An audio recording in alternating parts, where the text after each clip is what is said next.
One of the toughest things about fantasy baseball, there's so many positions, so many players to choose from, makes it difficult. At the same time, one of the great things about fantasy baseball, there's so many players you can choose from. There are always options on the waiver wire if you look hard enough. But let's make things easier. I'll tell you where to look. If these players are out there, you might want to go grab them now. If you watch all our videos, especially Beat the Breakout, and I tell you about some of these prospects to stash, then well, forgive me, I'm going to repeat some information and some players here, but assuming you don't watch all the videos or maybe you just forgot, let me go ahead and remind you this is the time to grab Noelvi Marte if it's not too late.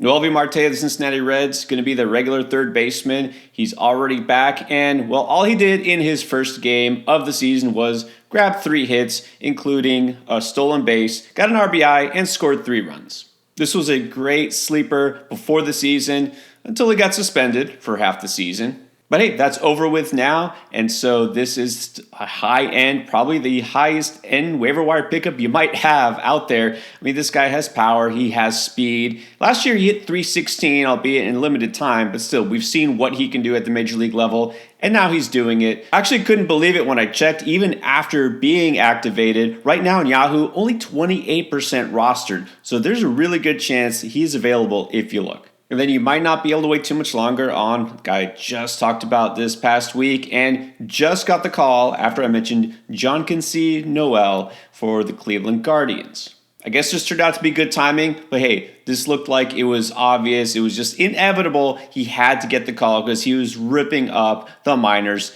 and maybe he's going to do the same in Cleveland. He didn't waste any time either. In his very first major league at-bat ever, he went deep. And that's what you're going to get from Noel is power. This guy has 80 grade raw power. For those who don't know how that works, that's the highest you can get. As I said and mentioned this even on the live stream, he could be doing what we thought Kyle Manzardo would do. I was all over Manzardo, a high-end prospect, first baseman, a lefty with power. Well, Noel's a righty with power. He actually has more power, maybe not quite the hit tool, but hey, Manzardo barely hit 200, got sent down. Noel is up. Maybe he can fill that role. Now, it was a little disappointing to see that on the second day of him being active on the roster, he didn't start, but he did pinch hit at least. I'm not sure if we can say he's definitely going to be an everyday player, but I mean, between first base, right field, and DH, there should be enough at-bats for him. And look, if he hits, he's going to be in the lineup, bottom line. In your deeper leagues, your very competitive leagues where you have sharp people, leagues where people watch Fantasy Endgame, Noel might have already been snatched up either the day of his recall or maybe after he hit that home run. But again, only 10% rostered right now on Yahoo. So in the majority of leagues, especially leagues where people aren't all over the Major League Baseball newswire or the waiver wire transactions, look, he should be available. Now, the highest end of prospects is actually the guy who was the official #1 prospect in Major League Baseball before the season, and that's Jackson Chourio. Now, you wouldn't think he'd be available right now, barely over 50%, and this might be a good time to grab him if somebody moved on. And look, a lot of people have been disappointed with Chourio because he hasn't hit that well, got dropped in the batting order, and maybe you haven't noticed that he's starting to pick things up. In fact, big time, he's heated up in June. The month isn't quite over, but either way, he'll wind up with pretty good numbers. Right now in June, hitting .302, got 3 home runs, 13 RBIs, 11 runs scored. The steals, a little disappointing there too, but look, right now, 8 homers, 8 steals on the season. Maybe he can squeeze out a 2020 season, especially if he does continue to hit well. Now, it is actually kind of funny because his home run that he just got was an inside the park variety.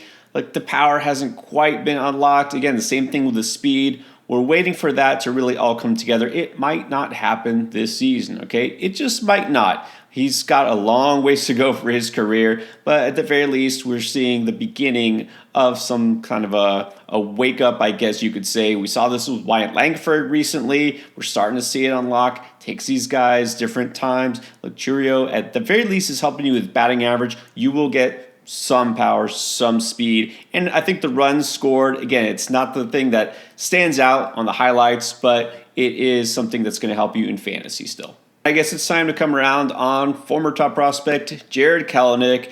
I mean, when you're hitting leadoff for the Atlanta Braves, That's got to get you some attention, but he's finally actually hitting. I just kind of been patient with this guy because I think that sort of his past pedigree has always hyped him up a little too much. I get being in Atlanta is a great spot. I get the playing time is there now with Acuna out. I just wanted to wait and see it, and well, I guess having a 6-hit day finally has convinced me. That's right, Braves just had a doubleheader, and Kelenic went for 6 hits in that one day and included a home run. And when you look at his June, actually coming together pretty nicely. As of right now, hitting .309 on the month, 5 home runs, 13 RBIs, and actually a couple of steals too. I'm very curious to see what Atlanta plans to do at the trade deadline. A lot of speculation, of course. They do need some help, and I've been saying this too. They really could use help, not just the outfield, but kind of, well, maybe not everywhere, but some depth on offense. They always pick up an outfielder or two. Now they definitely need one because is Kelenic really going to play almost every day? This is a guy who usually sits against lefties. Is he going to be the leadoff hitter really going forward? We'll see. I don't know if I can say this is a definite pickup and keep for the rest of the season kind of waiver wire ad, but hey, if a guy's hot and we know he does have the power and we know, again, hitting leadoff, that is just so valuable for fantasy, I'm going to say if he's still out there, yes, you can go ahead and take the plunge. All right, but let's get a little bit deeper. I know some of those guys just aren't available in the kind of leagues you play in. I get that. All right, so how about a guy who can play catcher, first base, and outfielder? That's Hunter Goodman in Colorado.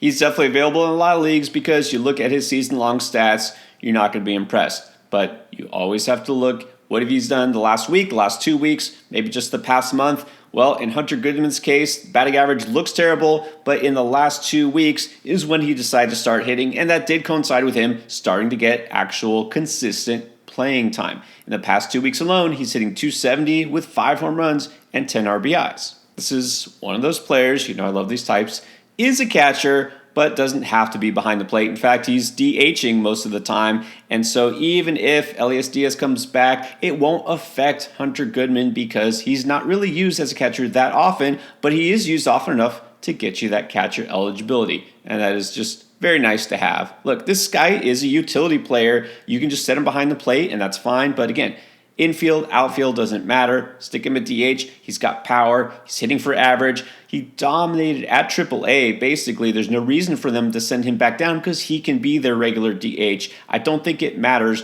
what goes on with this roster. If Goodman hits, he'll stick. He is hitting. I feel pretty good about this as a potential long-term ad. And then if you're looking for one of these sneaky ads, I don't think we have to call it a stash anymore because Lamont Wade Jr. is just about to be activated. In fact, when you watch this, he might have already been put on the active roster because he's just been on the IL for a long time with that hamstring issue, and now he's good to go. Now, if you looked at the very first month of the season, Lamont Wade was among the leaders in all the StatCast categories until he got hurt. He is a good hitter. This is a guy who has tremendous plate discipline. In fact, a very outstanding, almost amazing 1.2% K minus BB percentage. He walks a ton and he doesn't strike out much. This is more valuable in a points league, definitely. I mean, if you're in a points league, you probably should just go get Lamont Wade right now. Now, your typical roto leagues, he's a solid, but not a must-add because not amazing power. He definitely will get you steals. Like this is a first baseman. He's going to help you in batting average. OBP is really his thing. If you're in an OBP league, yeah, I'd say go get him. But, you know, he's not going to be outstanding in terms of your typical counting stats, but this guy can hit. He can get on base. He usually will hit near the top of that order. We'll see exactly what San Francisco does with him now that he's back, but feel good about his run and RBI totals. I think he can keep it up. This is a very professional hitter. The only thing, which is why he's definitely not going to be a priority pickup, is he just doesn't hit against lefties. Before he hit the shelf this season, he had 117 at-bats against right-handed pitchers, 12 against lefties. Last year, 362 at-bats versus righties, 67 against lefties. Now, he actually didn't hit too badly against left-handers. He's just really not going to be in the starting lineup when there's a lefty on the mound. So if you're in a league that has daily lineup changes allowed, that's fine. You can swap him out for somebody. And if you're, like I said, in a league that's a points league, an OBP league, you bump him up on your priority list. All right, now as far as pitchers, let's start and end with Chicago Cubs. Let's go to a veteran that really just never gets me that excited for fantasy. but, well, Jameson Taillon, you've got my attention now. 10 Ks in his last outing. Now, that's not going to fool me into thinking this is going to become a trend because he's just not a high strikeout pitcher, never has been. And even this year, his strikeout rate is nothing special, right? This was just a really good outing. But what does have my attention is the fact that he has thrown now a quality start in 4 of his last 5 outings. He's gone at least 6 innings in 4 of his last 5, including 3 straight.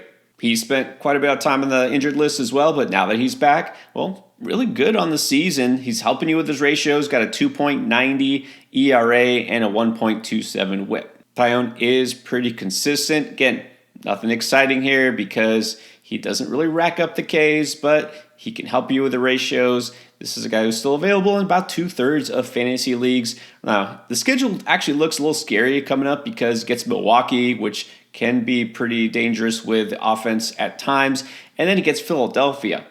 But Milwaukee not really lighting it up lately, and I will say Philadelphia, you can keep an eye on this, the fact that both Bryce Harper and Kyle Schwarber seem to be banged up as of right now. We'll see what happens by the time he faces them a few days from now, but this might be a good time to grab onto Taillon while he is hot. And then much younger, but a very similar type of pitcher is Reese Olson. Let's go ahead and just buy back into him now for the exact same reasons. And he's also available in a lot of fantasy leagues for the same reason. He just doesn't have a whole lot of strikeouts on his resume at 20% K rate, nothing outstanding, and the wins even less. I mean, remember, Reese Olson couldn't buy a win no matter how good he was early in the season. He's finally got a couple, but his record is 2-8. So like Taillon, if you're in a quality starts league, Olson does get a bump, but I think he still does have value. You can't predict wins, right? That's not something I'm going to really try to project. Olson is helping you with the ratios, if nothing else. He's been good. This has been a real roller coaster ride for him this season. Started out on fire and then got cooled off very quickly, had some horrible starts, right? That regression hit. But now all of a sudden, he's back to looking really good. It's going to be always real tricky with Olson. He's a guy who is always going to kind of live on that razor's edge because exit velocity against him and the hard hit rate are just really not that good. He gives up a lot of barrels too, but he does have good command. I know the strikeout rate isn't high, but the walk rate is pretty low as well. And, when he's on, he's pretty good at keeping things under control. He's done that lately. I can't promise that this is a long-term keeper, that he's going to be consistently good the whole second half of the season, but right now he is on his game. And so this is a time where I'll say, again, especially if you're in a league that uses quality starts, I'll buy back into him. And if we're looking for a stash, somebody who might be on the verge of coming back, it looks like Gavin Williams of Cleveland is finally set to debut in 2024. A lot of fantasy owners got tired of stashing him because, again, we're basically halfway through the season. Guy has not started a game yet, but it looks like it's happening. The rehab start was pretty good. So set to take them out probably next week. If he's out there, this is the time to go ahead and pick him up. And technically, you should be able to still put him on the IL list if he's qualified at that in your platform. Before his injury, Gavin Williams was a nice sleeper preseason, or last year in his first year in the bigs, 16 starts, had a 3.29 ERA, 1.26 whip, and about a K per inning. Definitely has room to improve on that. So Gavin Williams is somebody I personally liked a lot, but it just seems like it took forever for him to come back. But patience is rewarded if you'd stashed him. Not something you wouldn't just drop and forget about now that you have to activate him unless you're just loaded at starting pitcher. And if you are, I'd say make a trade, make room for this guy. And then let's talk closer. We have one new/old closer and then one maybe closer. Look, let's start with the obvious one. Aroldis Chapman, he is now the guy again in Pittsburgh.